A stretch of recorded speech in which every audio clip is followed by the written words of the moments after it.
Well, good morning, Interbet fans, and welcome to the preview for Turffontein. We're on the stand side track Saturday, the 17th of April, and we got a 10-race program. First off at 12:15, 22 pentrometer and 7-meter false rail at the 700-meter mark.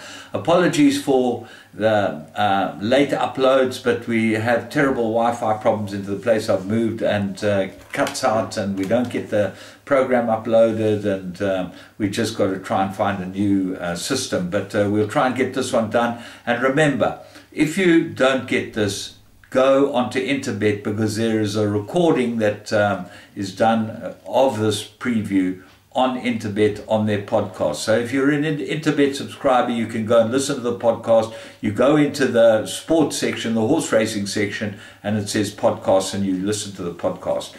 Right, let's kick off with a difficult card, because we start off at 12:15. First race is 1160 meters, and really, apart from the first timers, there's not much to talk about, because the money's all come for the two first timers. Barney's Pride number 1, Roy Magna's horse, from 20-1 to 5-2, and then a smorgasbord from 9-2 into 3-1 from the Paul Peter stable. Well, Roy Magna's comment is it's a nice colt, so take a close look at this one. Out of a good Thunder Gulch mare, maybe the right horse. Of the ones that are run, Let's Do It seems to be the right one for Gavin Lorena, sticks with it for Stephen Moffat, and then maybe Partner in Crime, because it did improve last time. That's number 11 on the card for the Marwing team.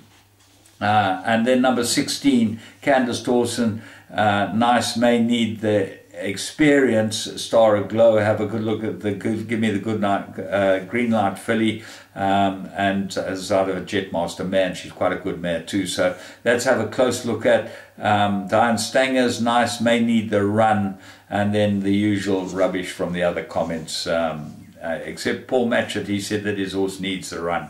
Race 2, Juvenile Plate fillies. And it's quite interesting that some of these fillies ended up in the colts race. Well, numbers 15 in the last race ended up in the colts race. But if you have a close look at this one, it looks like it's quite strong. Number 11, Quest from Afar, very, very good first run, outstanding. And the money's all been for number 5, Desert Miracle, the Dynasty filly of the Mike de Cox, 4-1 into 3-1. But Quest from Afar looks very, very difficult to beat. They backed it first time out and certainly would improve. Have a look at Clinton Binder's runner, American Heiress. Diego de Gaveo gets to ride that one. He rode Woman of Substance last time, and he's now on the Binder horse, which is quite significant, I would have thought. Race 3, Maiden Plate, 1160, and very difficult as well. Kazenthal would be my top choice, gets the blinkers, and 2 fair efforts. The first one wasn't bad, no support. Second one well supported, only got beaten a length and a half, and Gavin Lorena sticks with this one, so it's got to have a chance. Parker Getrix, number 8, look for big improvement from this one. Kamalo sticks with this, gets a ride on this at least, for the Chris Yonker stable, and I think this might go very, very well. Blizzard Ahead didn't run badly, a tall first time out, and then the scratching of Eyes on the Tiger gives obviously Lazy Guy some sort of chance, and maybe Promise to Dream needed the last, could be an outsider. Race 4. There's a Maiden Plate fillies and mares that go 1160, the usual, and we don't know anything about Good Queen Bess. She's 12-10 favourite. She's beautifully bred. She's by Kingman, who's the hottest sire in the world at the moment. And there's a lot to like about everything about this filly, although she is 6 months behind, because remember, she's Northern Hemisphere time.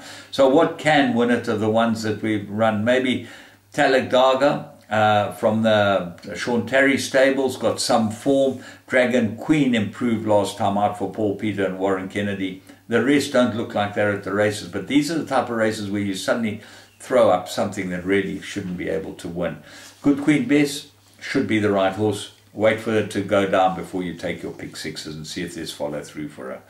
Race 5, Mary rated 88, and they go 1,000 metre. Paul Peter holds the key here. Southeast course comes back from a gelding course and distance 1 from 1, gets a 4-kilogram claim. So, who knows? Godswood is the second favourite. Craig Zaki for Paul Peter. I think he's got the best form and he looks like an improver. Quite a trip. Ressen Gelded, very good form as well. And he's come into 17 to 10. Luke Ferraris on him again, and he did best on this horse. And then Ace of Spades, Paul Peters' other runner. Donny G, maybe with a kilo and a half claimer, and Grant Maroon's in really good form at the moment. So Paul Peter holds the key. I'm going to go with the Godswood and Quite a Trip. That's 4 and 5. Let's move on to race 6, which is Merit Raider 104 and 1,000 meters. Bold Ransom does look like the best horse in the race. He gets the 4 kilogram claimer, so he'll get 59 kilos on his back. Expect him to go really well. But the horse he's going to have to beat is Valerian King. Back over the 1,000. I think this was a pure 1,000 meter specialist. Muzi's won on it the last 3 times over 1,000, then it went to 1,100, 1,100, and those were patently too far for it. So I like this horse a lot. I think it's the right horse. The other 2 Paul Peter runners, Garden Party and Chief of State, they might be the big dangers, but I'm going with Valerian King, and I'm going to bank at this. I think at level weights with Bold Ransom could be very, very close between the 2. Race 7, the Summer Pudding Stakes, Empress Club, Grade 1, 1,600 meters, and Summer Pudding really should be able to win this. She's won 4 out of 6 over the 4 out of 4 over the 1,600 meters. She's impossible to oppose. Kelpie might be a big improver, won 4 out of 10 over the distance, and so she might be the horse. Lady of Steel, 2 out of 3 course and distance, definitely comes into the race with a chance as well. And Siam, 3 out of 3 on the course, 1 out of 1 course and distance. So if Summer Pudding fluffs her lines, any one of those could win it, but really she is the class and she should be able to win it. She's got a good draw. Paul, I expect to see Warren Kennedy tucker in just behind them and be able to run them ragged. Race 8, Merit Rated 104, 1,400 meters, and I do like Mill Queen here. I think she's a great each-way bet. She's 2 from 3 course and distance. This is exactly what she's looking for. She gets a good rider on her, Warren Kennedy, and this could be the race that she should be able to win. What's interesting is Kamalo rides Approach Control again. He rode it last time where it just got beaten by Willow Express, and I thought was extremely unlucky. And I would have thought Warren Kennedy might get the choice of rides. He might be on that. Blinkers go on Johnny Hero. What else is there? Down to 0 and Put on the Red Light. Both got some sort of chances. Race 9, Merit Rated 78, 1,400 meters. Well, this is quite open. I'm going with Bella Rosa. She really likes the course and distance, well suited, but she's drawn 11. That's not in her favor. She is the best horse in the race on ratings, but the 3-year-olds say, when is your favorite? Drawn 1, 2 very good wins the last 2 starts. Bebop, 1,400 meters, might be short for this filly. Phoenix gets the blinkers, and I think she hasn't run that well with the blinkers, so maybe she doesn't want them. Entante's got some form, but Bella Rosa certainly looks like an each-way bet to me. Race 10, Maiden Plate fillies and mares, absolute 3-cornered contest.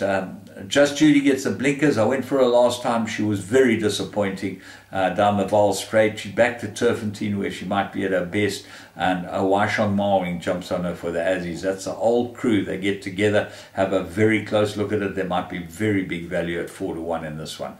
Last Song gets a tongue tie. Gary Alexander, Gavin Lorena, but drawn 14. That's against it. And Ferraris rode it the last time, and he's not on it this time, which is quite interesting. Gavin Lorena gets the ride. Amplify, this is the find of the race. Paul Peter, Warren Kennedy, could be anything.